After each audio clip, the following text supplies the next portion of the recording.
नमस्कार, स्वागत है आप सभी का। ग्राउंड रिपोर्टर देख रहे हैं आप। मैं हूं आपके साथ कृतिका। बुलेटिन की शुरुआत करेंगे बड़ी खबर के साथ। लखनऊ से भारतीय जनता पार्टी की कोर कमेटी की बैठक आज होनी है। आपको बता दें कि निकाय चुनाव को लेकर दूसरे चरण के प्रत्याशियों पर चर्चा आज की इस अहम बैठक में की जाएगी। और साथ ही आपको यह भी बता दें कि कल प्रदेश अध्यक्ष भूपेंद्र चौधरी और संगठन महामंत्री धर्मपाल सिंह दिल्ली भी जाएंगे और दिल्ली में भी इन नामों पर चर्चा की जाएगी। उसके बाद में भारतीय जनता पार्टी दूसरे चरण के प्रत्याशियों के नामों का ऐलान करेगी। जानकारी मिल रही है कि 23 तारीख तक ये ऐलान हो जाएंगे। फिलहाल अभी लगातार मंथन किया जा रहा है, चर्चा होगी। आज अहम बैठक होने जा रही है और इस अहम बैठक में प्रत्याशियों के नामों पर चर्चा होगी। उसके बाद में राष्ट्रीय नेतृत्व से मुलाकात करने के लिए प्रदेश अध्यक्ष भूपेंद्र चौधरी और संगठन महामंत्री धर्मपाल सिंह दिल्ली जाएंगे। दिल्ली में मुलाकात करेंगे राष्ट्रीय अध्यक्ष से। उसके बाद में प्रत्याशियों के नामों की घोषणा की जाएगी भारतीय जनता पार्टी की तरफ से। तो बड़ी खबर आप तक पहुंचा रहे हैं। लेकिन साथ ही इसी बीच अगर देखा जाए तो अयोध्या की जो नगर निगम महापौर की सीट है उस पर विवाद इसी बीच देखने को मिल रहा है। तो कहीं ना कहीं जो ये बैठक है उसमें इस विवाद पर भी चर्चा होगी। साथ ही आपको बता दें कि बैठक में डिप्टी सीएम केशव प्रसाद मौर्य और डिप्टी सीएम ब्रजेश पाठक भी मौजूद रहेंगे। जहां तक है 23 अप्रैल तक नामों का ऐलान भारतीय जनता पार्टी कर सकती है, क्योंकि 24 तारीख अंतिम तारीख है नामांकन की। तो ऐसे में 23 तारीख तक नामों का ऐलान भारतीय जनता पार्टी की तरफ से किया जा सकता है।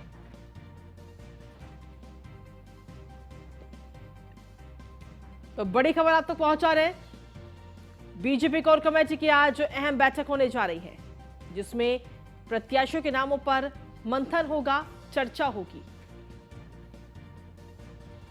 और इसी पर अधिक जानकारी देने के लिए हमारे साथ में हमारे संवाददाता अश्विनी इस वक्त जुड़ गए हैं। सीधा उन्हीं का रुख करते हैं। अश्विनी, क्या कुछ ताजा अपडेट है आपके पास? आज अहम बैठक होनी है और इस अहम बैठक में नामों पर मंथन होगा। उसके बाद में सीधा राष्ट्रीय नेतृत्व राष्ट्रीय अध्यक्ष से मुलाकात करेंगे और इस मुलाकात के बाद में नामों का ऐलान किया जाएगा। बिल्कुल, आज दूसरे चरण की जो प्रत्याशी है कहीं ना कहीं उनको लेकर के मंथन होगा। आज भारतीय जनता पार्टी की कोर कमेटी उसकी बैठक होगी। ये बैठक प्रदेश कार्यालय वहां पर होगी। इसमें प्रदेश अध्यक्ष भूपेंद्र चौधरी, साथ ही साथ संगठन महामंत्री धर्मपाल सिंह, इसके अलावा दोनों डिप्टी सीएम ब्रजेश पाठक और केशव प्रसाद मौर्य मौजूद रहेंगे। निश्चित तौर पर इस दौरान नामों पर चर्चा होगी कि कौन से नाम मुफीद होंगे भारतीय जनता पार्टी के हिसाब से, जो बेहतर कैंडिडेट हों, जो जीताऊ कैंडिडेट हों। इन तमाम मुद्दों पर चर्चा होगी। साथ ही साथ अयोध्या जो नगर निगम है उसको लेकर के चर्चा हो, क्योंकि वहां का पेच फंसा हुआ, काफी जद्दोजहद हो रही है वहां के नाम को लेकर के कि आखिर प्रत्याशी कौन होगा। क्योंकि जो पूर्व प्रत्याशी हैं ऋषिकेश उपाध्याय, वो लगातार अपनी दावेदारी ठोक रहे हैं। साथ ही साथ इसके अलावा दर्जनों ऐसे लोग हैं जो अपनी दावेदारी ठोक रहे हैं। निश्चित तौर पर ऐसे में क्या भविष्य होगा, अयोध्या का कौन वहां का मेयर प्रत्याशी होगा भारतीय जनता पार्टी के, इस पर चर्चा होगी। कल जो भारतीय जनता पार्टी के प्रदेश अध्यक्ष हैं भूपेंद्र चौधरी, साथ ही साथ संगठन महामंत्री दोनों दिल्ली जाएंगे और वहां पर जो आज चर्चा होगी नामों की अंतिम शॉर्ट लिस्ट बना करके उसको राष्ट्रीय अध्यक्ष हैं जेपी नड्डा उनके सामने प्रस्तुत करेंगे और आखिरी मोहर वहां से लगी। उसके बाद कहीं ना कहीं कल देर शाम तक जो दूसरे चरण के प्रत्याशी हैं उनका नाम घोषित हो सकता है। अगर बात करें दूसरे चरण में 7 जो है नगर निगम चुनाव होना है, साथ ही साथ 95 नगर पालिका परिषद हैं, 268 नगर पंचायतें हैं जिनके लिए चुनाव होना है। निश्चित तौर पर तो ऐसे में जो चयन होना है प्रत्याशियों का वो बेहद सजगता के साथ करना है। साथ ही साथ आज की बैठक में महत्वपूर्ण बिंदुओं पर चर्चा होगी कि आखिर जिन 7 नगर निगमों में चुनाव होना उनका गणित क्या है और कौन से जो कैंडिडेट हैं वो सबसे बेहतर रहेंगे। उसके बाद कल जो प्रदेश अध्यक्ष हैं भारतीय जनता पार्टी के भूपेंद्र चौधरी वो दिल्ली के लिए रवाना होंगे। जी अश्विनी, अगर देखा जाए तो अयोध्या सीट को लेकर भी कहीं ना कहीं विवाद इस वक्त देखने को मिल रहा है। वो विवाद क्या है आखिर पूरा? बिल्कुल, जो पूर्व मेयर प्रत्याशी मेयर रहे हैं वहां के वो अपनी दावेदारी ठोक रहे हैं, अपनी पत्नी को लाना चाहते, अपने प्रत्याशी को लाना चाहते हैं। वहीं दूसरी ओर तमाम अन्य लोग हैं जो लगातार दावेदारी ठोक रहे हैं, क्योंकि वहां पर साफ सुथरा छवि का चेहरा चाहिए भारतीय जनता पार्टी को। तो ऐसे में कहीं ना कहीं जो दबाव बनाने की कोशिश वहां से की जा रही है, लेकिन इन सबके बावजूद भारतीय जनता पार्टी का साफ तौर पर अंदर खान में कहना है कि जो बेहतर प्रत्याशी होगा, जिताऊ प्रत्याशी होगा, क्योंकि अयोध्या भारतीय जनता पार्टी केंद्र रहा है और वहां पर जीत हार बहुत मायने रखती है। भारतीय जनता पार्टी अगर वहां हारती है तो निश्चित तौर पर सवाल पूरे उत्तर प्रदेश में खड़े होते हैं। बिल्कुल, वहां की जीत कितनी बड़ी जीत होगी ये बहुत मायने रखता है। सिर्फ जीत से ही काम नहीं चलने वाला, क्योंकि भारतीय जनता पार्टी लगातार अयोध्या को लेकर फोकस करती है। जहां डेवलपमेंट के काम हो, चाहे राम मंदिर काम चल रहा हो या फिर तमाम अन्य तरीके की चीजें हो, वहां के लिए अतिरिक्त बजट भी लाया जाता है। लेकिन इन सबके बावजूद भी अगर वहां का कैंडिडेट हारता है या फिर कम मार्जिन मार्जिन से जीतता है तो कहीं ना कहीं सवाल जरूर खड़े होंगे। तो ऐसे बिल्कुल। में भारतीय जनता पार्टी के लिए एक बेहतर और स्वच्छंद छवि का जो प्रत्याशी हो वो लाया जाए। जी अश्विनी, आपसे जानना चाहेंगे कि आखिर कितने बजे ये कोर कमेटी की अहम बैठक आज होगी? बिल्कुल 11 बजे के आसपास से आज जो है बैठक भारतीय जनता पार्टी कार्यालय में शुरू होगी और लमसम 1.5 घंटे से लेकर के 2 घंटे के बीच ये मैराथन बैठक चलेगी, जिसमें चर्चा होगी प्रत्याशियों के नामों पर। सबसे पहले जो नगर निगम के प्रत्याशी होंगे उन पर चर्चा होगी, क्योंकि सबसे टफ वही है। उसके बाद नगर पालिका परिषद की जो 95 सीटों के लिए वोटिंग चुनाव होना है उनकी चर्चा होगी और उसके बाद 268 जो बची हुई जो नगर पंचायत की सीटें हैं उन पर चर्चा होगी कि आखिर यहाँ पर प्रत्याशी कौन होंगे। जी ठीक है, शुक्रिया तमाम जानकारी देने के लिए अश्विनी।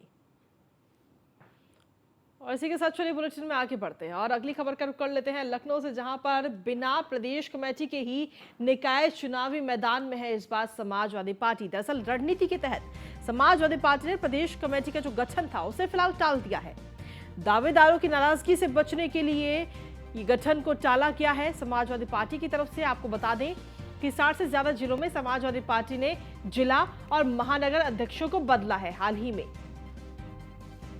ऐसे में निकाय चुनाव के नतीजों पर गठित होगी प्रदेश कमेटी। जो निकाय चुनाव के नतीजे आएंगे उसके बाद में प्रदेश कमेटी का गठन किया जाएगा, जिससे किसी प्रकार की नाराजगी समाजवादी पार्टी के अंदर ना हो। इस चीज को ध्यान में रखते हुए फिलहाल इस गठन को टाल दिया गया है और नतीजों के इंतजार, नतीजे जब आ जाएंगे निकाय के उसके बाद ही ये गठन किया जाएगा।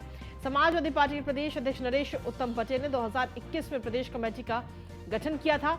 समाजवादी पार्टी की राष्ट्रीय कार्यकारिणी में कई प्रांतीय स्तर के नेता शामिल हो गए हैं। अधिक जानकारी के साथ संवाददाता स्कंदिता मिश्रा हमारे साथ जुड़ गई। स्कंदिता, क्या कुछ ताजा अपडेट है आपके पास? देखिए, आपको बता दें समाजवादी पार्टी जब से नगर निकाय चुनाव का ऐलान हुआ तब से समाजवादी पार्टी ने अभी तक तमाम जो थे जिला अध्यक्ष थे, महानगर अध्यक्ष थे, उनको बदला गया था।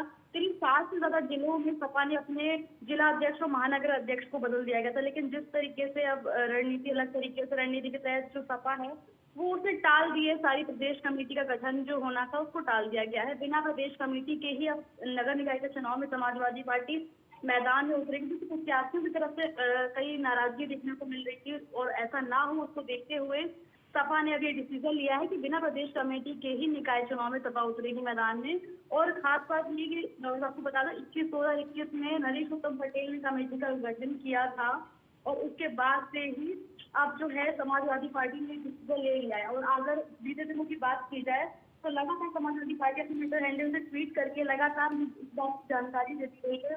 जितनी भी जगहों में नगर जहां महापौर की और प्रत्याशियों की लिस्ट रिलीज की है, वहीं सपा ने तमाम जिला अध्यक्ष और जो महानगर अध्यक्ष हैं उनकी लिस्ट भी रिलीज की थी। और आए दिन जो है सपा की तरफ से देखने को मिल रहा था कि वो रोज ही जो है जिला अध्यक्ष और महानगर अध्यक्ष बदल रहे थे। लेकिन अब वहीं जो है सपा ने डिसीजन लिया है कि वो बिना प्रदेश कमेटी के ही निकाय चुनाव में अपने मैदान में उतरेंगे। जी शुक्रिया स्कंदिता तमाम जानकारी और अपडेट्स देने के लिए।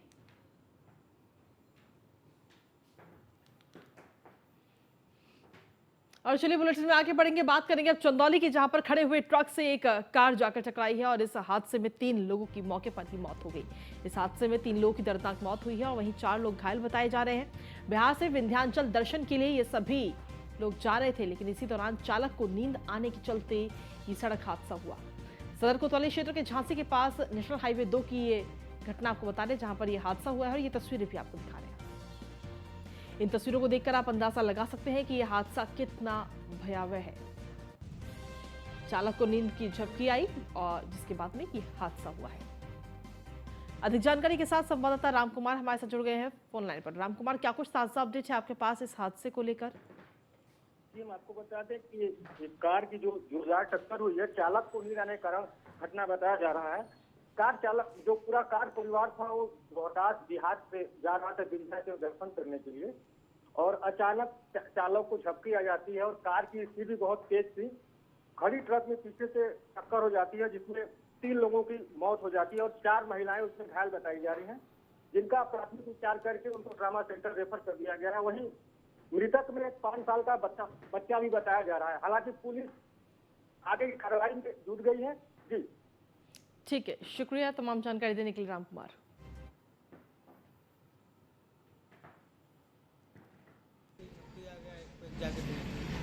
कैसे लड़ गए? नींद आ गई थी, क्या वजह थी इसमें? झपकी आ गई एक पे एक। अच्छा, उस गाड़ी में कुल कितने लोग सवार थे और कितने लोगों की मौत हो गई? 3 लोग का मौत हो गया। अच्छा, कहाँ से कहाँ जा रहे थे आप लोग?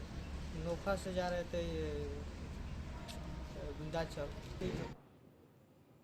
वहीं चंदौली के अलावा बदायूं में भी एक सड़क हादसा आज सामने आया, जहां पर 2 गाड़ियों की जोरदार टक्कर हुई है और इस सड़क हादसे में एक व्यक्ति की मौत हो गई। साथ ही 3 लोग गंभीर रूप से घायल बताए जा रहे हैं। मुजरिया थाना क्षेत्र के जियोरा पारबाला के पास की ये घटना बताई जा रही है। ये तस्वीरें आपको दिखा रहे हैं। हालांकि जैसे इस हादसे की जानकारी पुलिस को लगी तो पुलिस की टीम तुरंत वहां पर मौके पर पहुंची।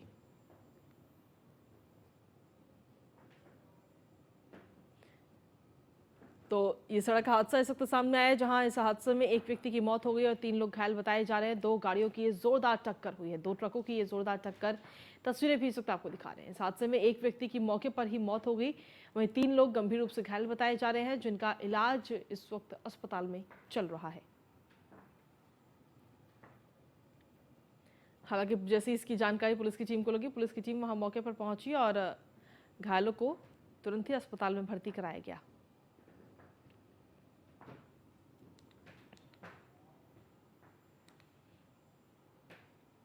तो आज जुमे की नमाज अदा की जाएगी और साथ ही आपको बता दें कि इसको लेकर के मस्जिदों में नमाज को लेकर विशेष तैयारियां आज की गई हैं। दरअसल एक तरफ तो देखा जाए तो रमजान का जो महीना है वो भी आज खत्म हो रहा है, तो ऐसे में अलविदा की नमाज और जुमे की नमाज आज एक ही दिन पढ़ रही है। तो ऐसे में पुलिस प्रशासन इस वक्त अलर्ट हो गया है पूरे उत्तर प्रदेश में। सरकार की तरफ से गाइडलाइन के अनुसार नमाज पढ़ने के आदेश जारी किए गए हैं। 24 संवेदनशील जिलों में सुरक्षा के पुख्ता इंतजाम आज किए गए हैं। 132 कंपनी पीएससी, 10 कंपनी सीएपीएफ की तैनाती की गई है। उपद्रवियों पर पुलिस नकेल कसती हुई नजर आएगी। तो आज शुक्रवार का दिन, जुमे की नमाज आज होती है हर हफ्ते, और लेकिन साथ ही आज क्योंकि रमजान का महीना चल रहा था तो ऐसे में आज अलविदा की भी नमाज है। तो तमाम चीजों को ध्यान में रखते हुए सुरक्षा व्यवस्था चाक चौबंद पूरे उत्तर प्रदेश में की गई है।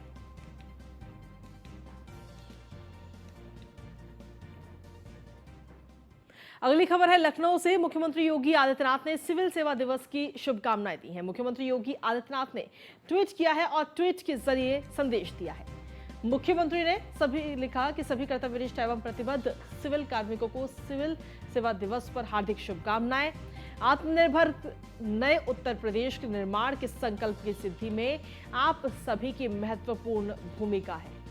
साथ ही उन्होंने लिखा कि पूर्ण समर्पण के साथ लोक सेवा के मार्ग पर आप निरंतर गतिमान रहें, यही कामना है। तो ये पूरा ट्वीट भी इस वक्त आपको दिखा रहे हैं। मुख्यमंत्री योगी आदित्यनाथ की तरफ से ये ट्वीट किया गया है।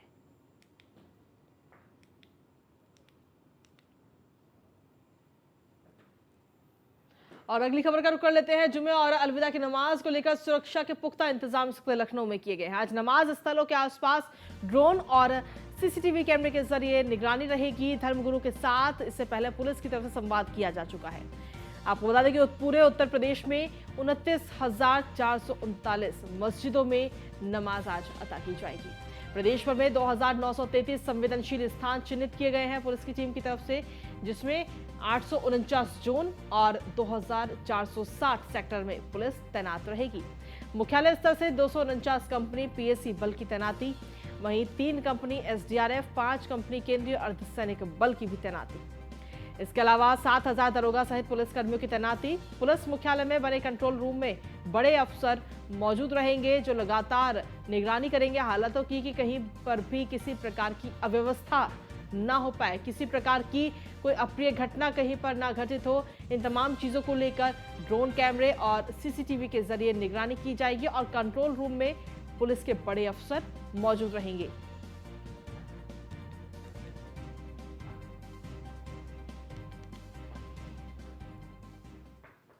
मुख्यमंत्री योगी आदित्यनाथ के ट्विटर अकाउंट का वेरीफाइड साइन इस वक्त हटा दिया गया है और सिर्फ मुख्यमंत्री योगी आदित्यनाथ नहीं बल्कि कई और बड़े नेताओं के भी ट्विटर अकाउंट से वेरीफाइड का साइन यानी कि ब्लू टिक जो है उसे हटा दिया गया है, क्योंकि ये एक नई पॉलिसी ट्विटर की तरफ से लाई गई थी और जिसके बाद में अब भुगतान करने पर ही आपको ब्लू टिक दिया जाएगा। इसमें आपको बता दें कि deputy CM Brajesh Pathak Baspa supremo के अकाउंट से ये ब्लू टिक हटाया गया है। मुख्यमंत्री योगी आदित्यनाथ के अकाउंट से भी ब्लू टिक हटा दिया गया है। तो ये तस्वीर भी आपको दिखा रहे हैं। इसके अलावा केशव प्रसाद मौर्य डिप्टी सीएम, उनके भी अकाउंट से ये ब्लू टिक हटा दिया गया है। अधिक जानकारी के साथ संवाददाता नीलेश जुड़ गए। नीलेश, देखिए नई पॉलिसी के तहत अब ये जो ब्लू टिक दिए गए थे उन सभी ब्लू टिकों को हटा दिया गया है और अब जो पेमेंट करेगा सिर्फ उसी को ब्लू टिक दिया जाएगा।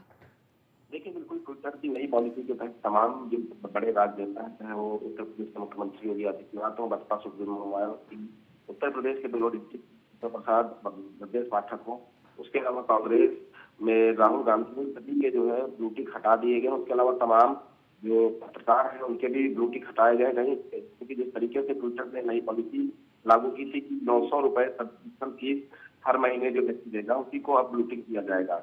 इसके बाद ये तमाम जो तमाम नेताओं के, समाज सेवियों के, उसके अलावा डॉक्टर, पुलिस कर्मियों के, IPS अधिकारियों के, IAS अधिकारियों के जो है ब्लू टिक हटाए गए हैं। ठीक है, शुक्रिया तमाम जानकारी देने के लिए नीलेश। तो आपको बता दें कि नई पॉलिसी के तहत कई अकाउंट से, जो वेरीफाइड अकाउंट थे, उनसे ब्लू टिक हटाया गया है और अब आपको पेमेंट करने के बाद ही ये ब्लू टिक मिलेगा, जिसमें कई नेता और कई राजनीति के लोग भी शामिल हैं, कई सेलिब्रिटीज हैं जिनके अकाउंट से ये ब्लू टिक हटाया गया है। वह बिजनौर के गांव मुंडाला में उस समय मातम छा गया जब 2 जनाजे एक साथ ईद से 2 दिन पहले घर पहुंचे। बता दें कि गांव मुंडाला के रहने वाले 2 युवक शिमला में वेल्डिंग का काम करते थे, जहां कल शिमला में भयंकर तूफान आया था, जिसमें दोनों युवक तूफान की चपेट में आ गए, जिससे मौके पर ही उनकी दर्दनाक मौत हो गई। वहीं जब इस हादसे की खबर मृतकों के परिजनों को मिली तो पूरे परिवार में मातम छा गया। मृतकों के परिजनों ने बताया कि दोनों बच्चे ईद पर घर आने की तैयारी कर रहे थे, लेकिन उससे पहले ही उनकी मौत हो गई।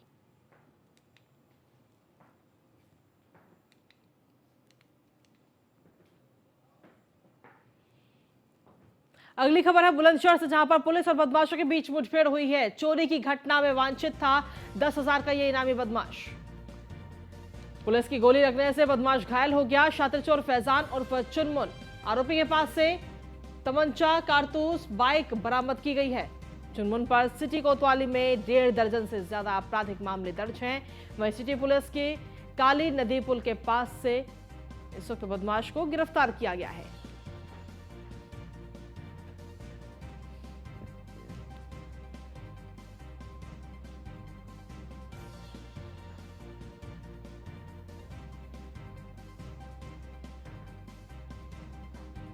तो बुलंदशहर की खबर आप तक पहुंचा है, जहां पुलिस और बदमाशों के बीच मुठभेड़ हुई है और इस मुठभेड़ में बदमाश को गिरफ्तार किया गया है।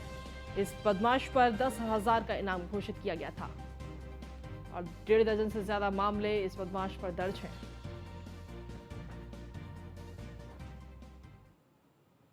अगली खबर उन्नाव से, जहां पर लखनऊ आगरा एक्सप्रेसवे पर रफ्तार का कहर देखने को मिला है। तेज रफ्तार कार डिवाइडर से जा टकराई है और इस हादसे में महिला की मौत हो गई। चालक और 1.5 साल का बच्चा इस हादसे में घायल हो गया है। घायलों को जिला अस्पताल में भर्ती कराया गया है।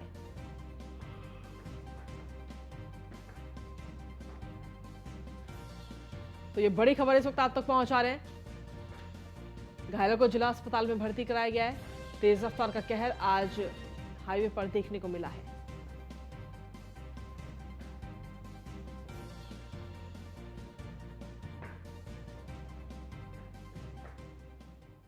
बुलंदशहर के नगर पंचायत पहासू से समाजवादी पार्टी से टिकट मांग रहे मुजम्मिल खान का टिकट नहीं मिलने पर पार्टी के अध्यक्ष और समाजवादी पार्टी को बहुत ही अभद्र भाषा में गाली देने का एक वीडियो सोशल मीडिया पर वायरल हो रहा है। वायरल वीडियो में सिर पर लाल टोपी और चश्मा लगाए हुए गाली दे रहा युवक मुजम्मिल खान बताया जा रहा है, जो कि पहासू नगर पंचायत से चेयरमैन पद के लिए समाजवादी पार्टी से टिकट मांग रहा है। सूत्रों की माने तो समाजवादी पार्टी ने मुजम्मिल खान को टिकट भी दे दिया है। ये वीडियो लखनऊ समाजवादी पार्टी के कार्यालय के बाहर का बताया जा रहा है। साथ ही वीडियो में टिकट मांग रहा युवक ये भी कहता नजर आ रहा है कि 2024 से पहले अखिलेश भी जेल चले जाएंगे।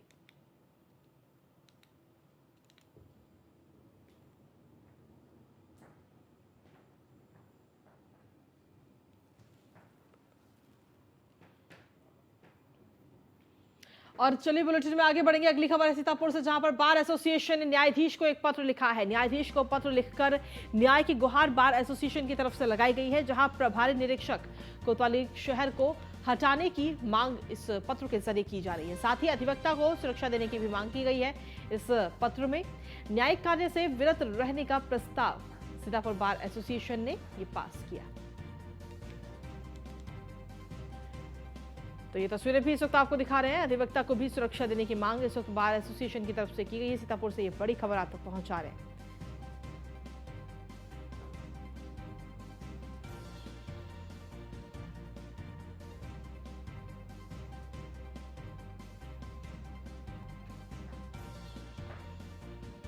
वहीं केंद्रीय मंत्री स्मृति ईरानी के संसदीय क्षेत्र अमेठी में विद्युत आपूर्ति को लेकर हाहाकार मचा हुआ है। सरकार का ग्रामीण इलाके में 18 घंटे विद्युत आपूर्ति करने का जो दावा है वो कहीं ना कहीं धराशायी हो गया है। महज 8 से 10 घंटे ही विद्युत आपूर्ति होने से ग्रामीणों में काफी आक्रोश है। विद्युत आपूर्ति के अभाव में गर्मी से बेहाल लोग पेड़ के नीचे समय काट रहे हैं। ग्रामीणों ने सरकार से सुचारू रूप से विद्युत आपूर्ति किए जाने की मांग की है। जिले के ग्रामीण इलाके की विद्युत आपूर्ति पूरी तरह से ध्वस्त हो चुकी है। 24 घंटे में महज 8 से 10 घंटे की ही विद्युत आपूर्ति हो रही है और उसमें भी अंधाधुंध कटौती से लोगों में काफी आक्रोश है, काफी लोग गुस्सा हैं।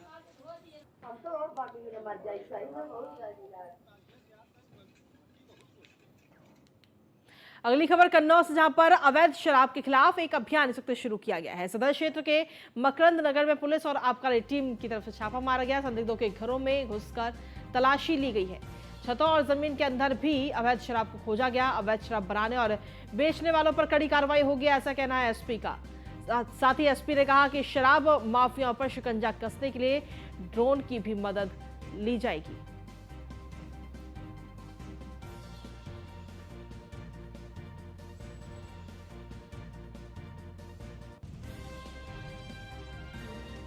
तो ये छापा मारा गया है और इस दौरान एसपी ने साफ कहा कि शराब माफिया पर शिकंजा कसने के लिए ड्रोन की भी मदद ली जाएगी। अवैध शराब के खिलाफ ये अभियान शुरू हुआ है। सदर क्षेत्र के मकरंद नगर में पुलिस और आबकारी टीम की तरफ से ये छापा मारा गया है। संदिग्धों के घरों में घुसकर तलाशी ली गई।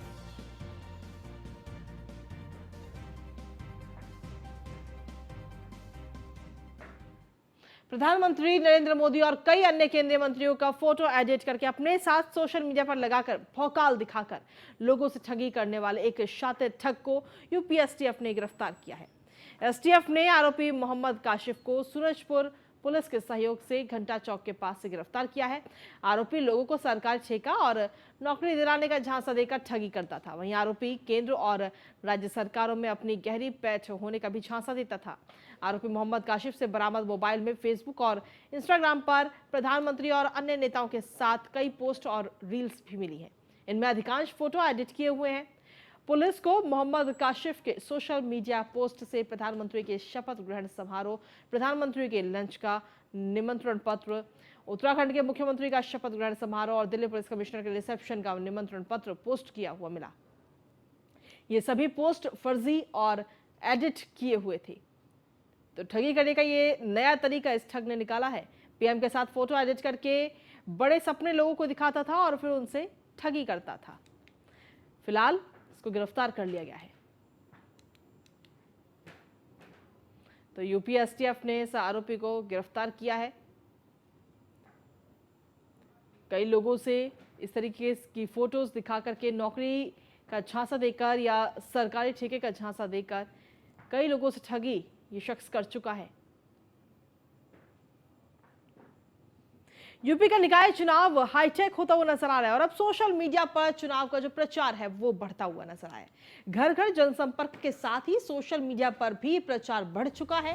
राजनीतिक दलों ने सोशल मीडिया का वॉर रूम बनाया है और हर पार्टी में युवा कार्यकर्ताओं को जिम्मेदारी दी गई है। भारतीय जनता पार्टी रैलियों की लाइव स्ट्रीमिंग की जाएगी। कार्यकर्ताओं को स्ट्रीमिंग का ये लिंक भेजा जाएगा।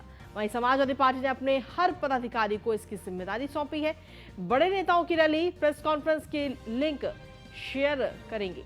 व्हाट्सएप के जरिए भी लोगों को इसका लिंक भेजा जाएगा और साथ ही संदेश भी भेजा जाएगा। इसके अलावा समाजवादी पार्टी और भारतीय जनता पार्टी के अलावा कांग्रेस भी सोशल मीडिया पर कहीं ना कहीं एक्टिव नजर आ रही है।